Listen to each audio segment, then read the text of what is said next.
Hi everybody, I'm Michael Fratrich from Michael Fratrich's 10-1 Gallery, located at 22 Bridge Street in Lambertville, New Jersey, which is where you will find this new painting.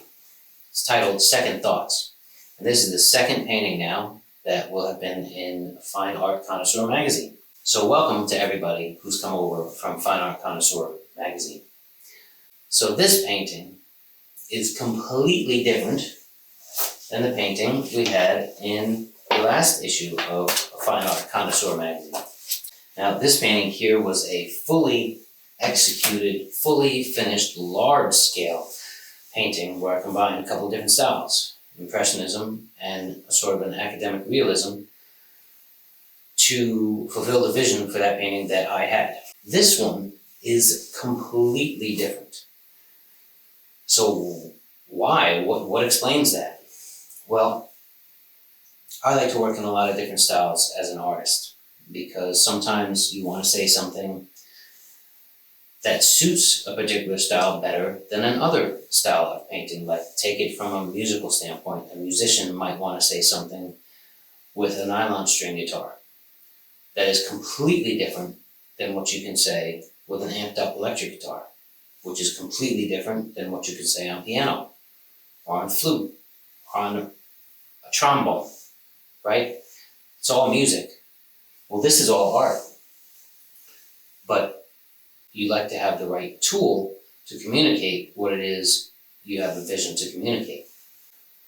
That's why this painting looks so different than the one we had last time in Fine Art Connoisseur magazine. Because for me, I like to do that, and I have to do that. I could never do the same thing every day. I'd be bored out of my mind. And I love all different kinds of art, so I incorporate that in what I do. So the last painting, the wonderful woman in the field of sunflowers, that sort of was descended from Van Gogh and then got tumbled around in my brain, and that became my vision for it. So this painting is similar in that respect, because this painting is sort of descended from my study of another artist, Thomas Wilmer Dewing. Now, Thomas Wilmer Dewing was a member of this group of artists called the 10. And you will know already that my gallery is called 10-1 Gallery, and that is in part from the group of 10, sort of an homage to them, because those artists I've gotten so much inspiration from, and I'm influenced by a lot of their work. And even among that group of 10, Thomas Wilmer Dewing stood out. And in fact, in the whole history of art, there's never been another artist exactly like Thomas Wilmer Dewing. He's so unique in his application of paint, his methods, and what he did was just so different than other artists do. So I began to study him years ago. The first exhibit I saw him at was a show called Like Breath on Glass. That was an exhibit that was sponsored by the Clark Art Institute in Williamstown, Massachusetts. I can't tell you how many times I went to that exhibit. One time before the exhibit was closing, I was hours away on the road coming back from somewhere, and I was sort of passing by that way, not really, but I could make it work. And I got there with like 10 minutes left. The museum was closing. And I got, right up to admissions, and the gal saw me coming, and she was like, "You again, huh?" I was like, "Yeah, me again." She was like, "Go, go, go." And I raced past George Inness paintings, raced right past them to go see a painting by Thomas Wilmer Dewing called The Garland, because I thought it was so spectacular. I mean, how many people will race by an Inness painting to see another painting? I know, right? I did. It's crazy. So at that show, I got the book, and I began to study it. That was my first exposure to Dewing. Since then, I got every book on him, and the catalog, the resume of his work just came out, which I advise because all artists can learn something from him. So get it and take a look at it. You can also see his work at the Met, which I've been there to see his work. You can see his work at the New Britain Museum of American Art. There's one painting there by him. I've been there to study it many times. The best place to go see his work is in DC. He's at the Freer-Sackler Museum. A great many of his paintings there, and also at the Smithsonian. And if you want to stand in a room, there's one room devoted entirely to his work there, and it's spectacular. You'd never be in another room in a museum with that kind of feel and that kind of artwork, because he's one of a kind. Honestly, he really is. If you haven't been exposed to him, check it out. Thomas Wilmer Dewing. And if you're in DC, don't miss it. Don't miss his exhibit there, because all artists can learn something from him. He's that unique and impressive. So just like Van Gogh tumbled around in my head and eventually became the painting that I did in the last Fine Art Connoisseur magazine, doing his methods and techniques and vision sort of tumbled around in my head until one day, as an artist, I'm sure this happens to all you artists out there, you have your ideas and you collect them, you have your notebooks, you have your sketchbooks, you have thoughts that you file away in your head. Well, this idea for a painting, second thoughts. I'm not going to describe it any more than that, because I'm going to leave it open-ended for you, but the title of this is Second Thoughts, and this was my vision for this painting, and I thought, well, geez, do I want to use a trombone? Do I want to use a piano? Do I want to use a nylon string guitar? What do I want to use to communicate my thought? I'm going to use Dewing. I'm going to use that technique. I'm going to use that method. And that's what I did for this painting. That's how I saw it.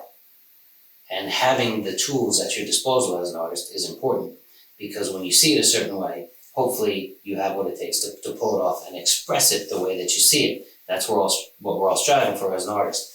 So that explains this period frame. This is an authentic frame from the latter part of the 1800s. Now, Dewing would have used like Stanford white frames and that sort of thing, and sometimes different ones, but I didn't have one of those in my extensive frame collection at this size. I have hundreds and hundreds and hundreds of frames. I could probably paint 30 years without ever buying another frame, because I am addicted to frames. And so this is one that I had. So I made the canvas this size and went ahead with my idea and began to paint it. And I got it to this point. Now, this painting right here is not taken as far as this painting, clearly. But look at it, here it is in the frame. Is it finished? What do you think? As a young artist, I remember older artists telling me, because they would see me killing paintings or overworking them and taking all the freshness and all the, just killing it. How many of you have killed a painting out there? Everybody. Every artist has killed a painting by overwork. So consensus, I would think, among wise artists would be, when you cannot increase your communication with one more brushstroke, the painting is finished. If you can't further your vision for the painting with one more brushstroke, don't put another one on. It's finished. So when I got this painting to this point and put it in this frame, which I intended for it, and I saw how all the colors were and how it came together as a whole, I was smart enough to not touch it anymore. It's finished. Could I forward this figure to this level of completion? Yep. Did I? Nope. Could I have kept adding details and colors and layers? And of course I could have. Did I? No. I was smart enough not to. This is the painting, and as an artist, I've been doing it decades. Every once in a while you get that one special painting that comes along. For me, this is one of those. As an artist, you may have a painting like this come along for you once in a lifetime, once every 10 years, once every 5 years, once a year. I doubt it. If you're lucky, you'll get it a couple of times in your life. That's how I feel about this painting.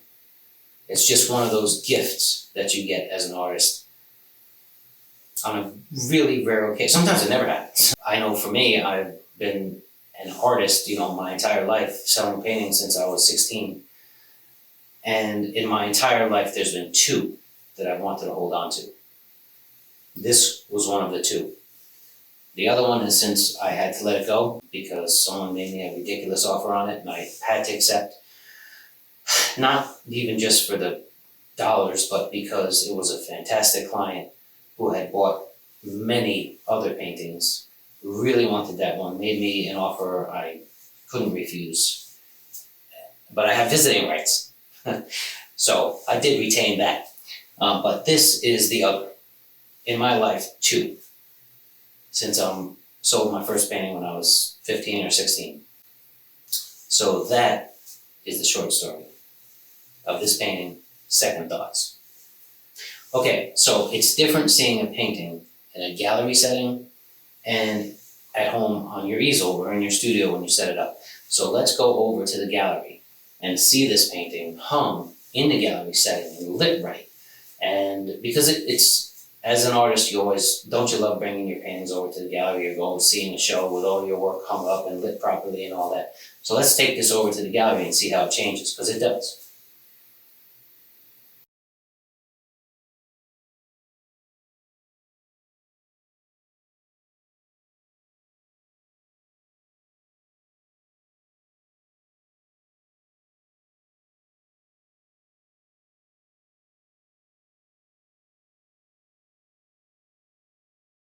Okay, we're back. How'd you like the way it looked in the gallery? I liked it. It's always fun to see that. Okay, now next time we're gonna do something completely different. Once again.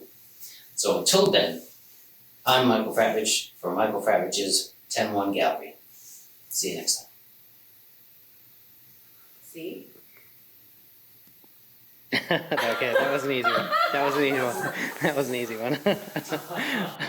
That was an easy one, Jim. Don't ask her a yes or no question. No, actually it's just will be lovely to have somebody looking at the painting in the video.